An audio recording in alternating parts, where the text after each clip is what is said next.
Welcome to yet another episode of ServiceNow Space. In today's session, we have the requirement around need MFA enabled for business continuity. Now, what does this mean? So we need side door access to the instance, which is fine. If you have local username and password set for your user profile, you can obviously log into the instance using your side door. But it's a security risk because just one level of authentication or a security challenge is not adequate to fulfill the security requirements for many of the organizations with their ongoing security audits. So we need to have another layer of security, another layer of challenge to the logging in users. So how do we do that? We do it via multi-factor authentication, and that's how multi-factor authentication comes in the picture with side door access. And in today's requirement, we would basically see how to enable multi-factor authentication with the side door access with some acceptance criteria. So let's understand the criteria. So our first criteria is, as a stakeholder of the system, I need multi-factor authentication to be enabled on the system, which is fine, we'll do that. As a stakeholder of the system, I need email-based OTP as a default method. Remember, when we enable multi-factor authentication, by default, we get authenticator app OTP-based authentication. We don't get the email-based authentication as a default. So the requirement is we need to have email-based authentication as a default. The last one is I need this only for business continuity access. Okay, that means we need to implement only for the side door access. So I've logged into my PDI now, and let's implement this MFA story. So what I'm going to do first is, let me check the access first. So we are implementing this for business continuity. That means in case, the SSO is down for an org and they want to have alternative way to log into the system. So for that, we'll just try to simulate similar kind of situation. So I'll just go to the incognito mode, try to access the instance through SSO, and say our SSO is down. The PDI is basically configured to SSO circle for SSO authentication.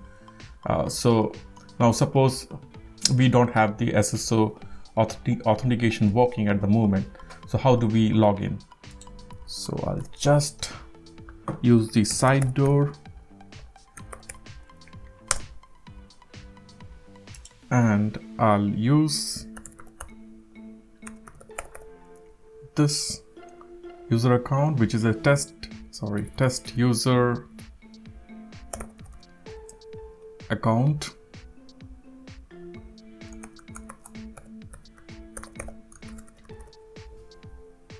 And that's how I log in using the side door. And the requirement is that we need to have another layer of security when somebody logs in using the side door. So let's implement that. And for that, I would just log out. This was just for an example. I just wanted to show how would we log into side door without the MFA. So we'll just log out. I'll close this browser. I'll go to the multi-factor application which comes out of the box. So we'll have something known as multi-factor authentication application here. Okay, so first thing is the multi-factor criteria inside this, which is set to false at the moment. So this is the role-based multi-factor authentication. So let me just enable this role-based criteria so that we can use it later in the contextual way. So I'll just enable it, and then okay, we have the criteria set up. Then I'll go to the MFA context, which basically does all the, which basically enforces the MFA authentication. So there are two ways, there are two things here actually. So first is the step up MFA policy, which basically enforces the MFA, and then there is a step down MFA policy, which basically relaxes the policy. Now we don't have any requirement for the step down MFA policy, so we would focus on the step up MFA policy. So to implement the MFA policy, so there are, in the contextual configuration, we have four input policy, and we have a policy condition using which we can implement, we can use any of this input policy. And then we have the multi-factor policy, which is the authentication policy, which we can configure in the context of the MFA step up. So this is fine. We'll keep this out of the box, no problem. Then coming to the policy condition, so let us check what is there in the out of the box policy condition. So in the out of the box, we have user-based MFA. So definitely we don't want a user-based MFA at the moment, right? So because we want the side door access to be given to all the users who would have a admin, security admin, or a user admin role associated with them, right? And it's a role-based authentication which we want to set. So I would just click here. So this is listing all the input policies which are available, which we have seen some time back. So from here I will just pick up the role-based. I will just change it to role-based, and then click on save. So our condition is now using the role-based from all the input policies available. I'll close this. So our policy condition is set. Now let's go to the MFA policy. So right now out of the box you get this MFA email factor, and if you click here, it's just the list of the policy factors. So there is nothing to configure here, but so this is the main thing. So we have the authentication policy here. Let's click here, and we can see that this is disabled. So first thing, we'll enable it, and let's configure the input policy which are available for this authentication policy. So there are a couple of input policies which are available, but I would choose the role-based, as we are using role-based MFA for this requirement.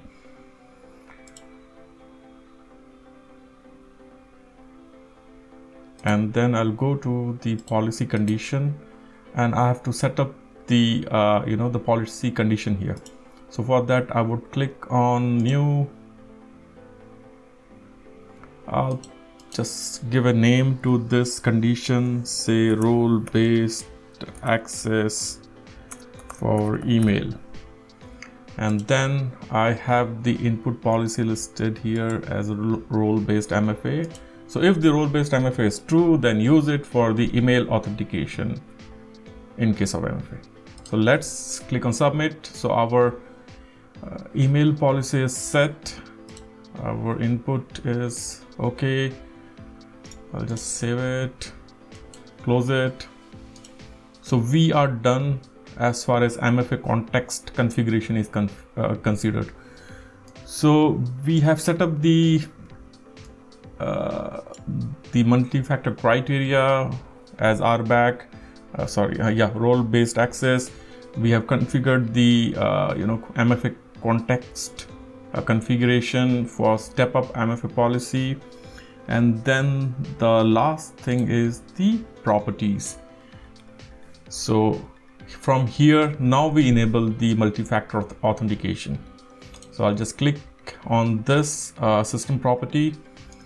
If I scroll down, there is this FIDO 2 enabled. I don't want this FIDO because definitely we are not using a FIDO based MFA, right? FIDO is mostly used if you have supported hardware, something like finger scanner or something. You can do authentication using that also. So we don't have that in our requirements. So I'll just uncheck it and then enable email OTP. So this is must. Yeah, we have that as acceptance criteria for the story which we are working on. All done. So multi-factor authentication set. We are good. Now I will just go to incognito mode and enter. Yeah, it still takes me to the SSO. So our SSO is down, for example, and we do the side door access. Sorry, login.do. What's happening? Okay, login.do. So now we use our test user to log in, and we should be getting the MFA challenge. And let's see what kind of challenge do we get. Do we get the authenticator app based challenge or email based challenge, which we have configured? So let's see. So I'll just put the password.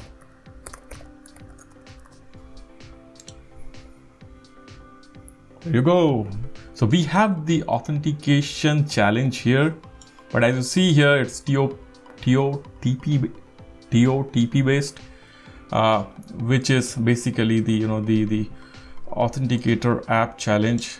Now, as per our requirement, we have a requirement to do the authentication, MFA authentication, using email based OTP, not the authenticator app based OTP, right? So this is not beneficial for us. So let's see how we can get the email based authentication as a default one in the MFA. So I'll close this. Let's go here. Let's go to something called as adaptive authentication. Now this adaptive authentication basically works in a contextual way for the authentication policies, and the email authentication policy which we have set actually comes under the adaptive authentication. So under the adaptive authentication, if you go to MFA context, you'll see the same MFA context is available, which we configured. So if I just go here, you can see what is this? Email.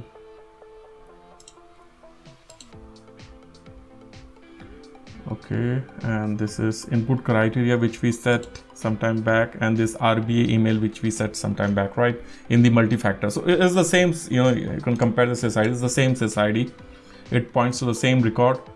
And just one thing I think which I missed here is the activation of the MFA which we configured. So I'll just activate it. Ideally we should have activated when we configured it in the multi-factor, but it is fine. I mean, you do it from here, you do it from there, that's fine. Is this the reason we were getting only the authenticator app? Let's try it out.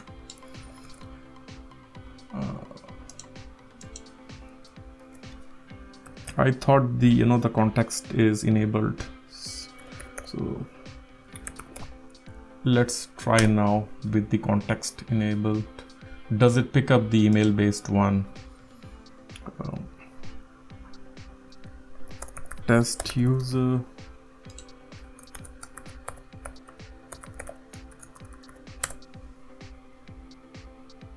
No, it doesn't pick up the email based one as a default one.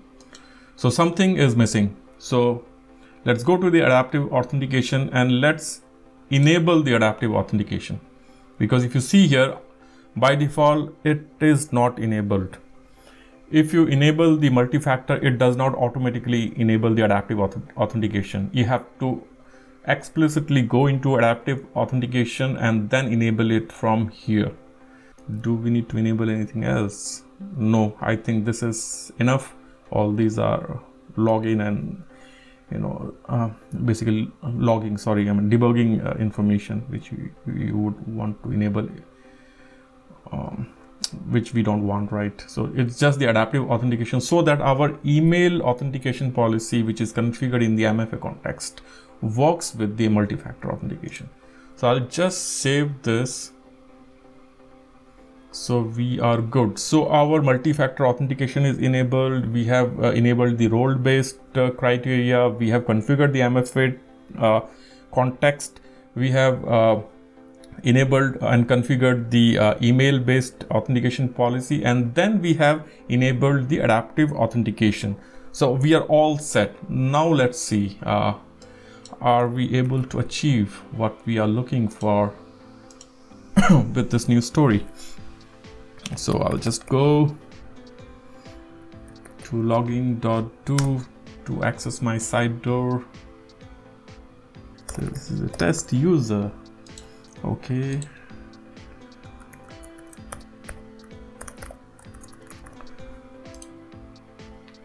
There you go.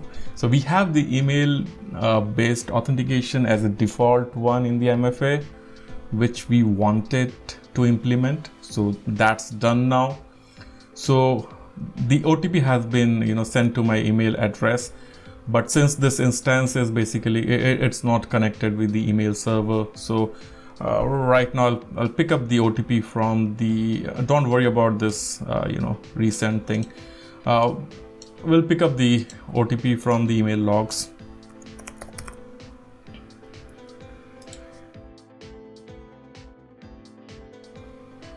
So there you go. So this is the one which is sent. So I'll pick up this. I'll use it here. And we are into the instance. So now we have two layers of security. First is the username and password for the side door access, and side door the local access, and then you have the multi-factor challenge. So we are good with it. But what if we have some addition to the story saying that keep the authentication app based authentication as an alternative or as an option, so that in case the email based OTP fails due to some reason, then at least we have some other way to authenticate users. So I'll just do one thing. I'll log out and try to log in and see whether we get two options of authentication after we have initially authenticated using the email based. This is just for testing. So I'll just go inside. I'll try to log in. No, it's still picking up email as default. So let's do one thing. Let's log in, because I think it's possible. So this is the latest one. So I'll pick up the OTP from email, the login page, and I've logged in. Now as a user, I will go to my profile, and there is an option. Yes, this is the option, multi-factor authentication. So we'll just click on this multi-factor authentication, and this is the authenticator app based authentication. So using this UI link, I would just set up my authenticator app so that we get two options when we log in into when we log in using the side door access. So I'll just click here and I will just scan it on my mobile and configure it. So I'll open the Microsoft Authenticator app and I will just scan this QR code. I'm done. Just give me some time. My mobile is very slow. 652381. Now I pair this device, which is successfully done. Then I'll go back. We are all done. I'll just log out and test whether I get two options to do MFA authentication.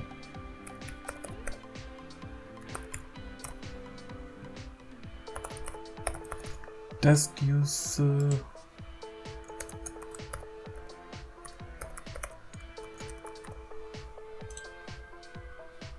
There you go. So we have got two options now, one as a email based OTP, the other one as authenticator app based OTP. So I'll just log in using the Authenticator app based OTP just to show you that it's working great. Okay, I'll say continue. I'll open my app, pick up my new OTP 785, verify. There you go. So we just implemented the story which says that we have to have a MFA authentication in our system with email based OTP as a default mechanism and an option to authenticate using Authenticator app too. So there you go. So we have just implemented the story. Congratulations. Let's close the session now. Thank you very much. Bye bye.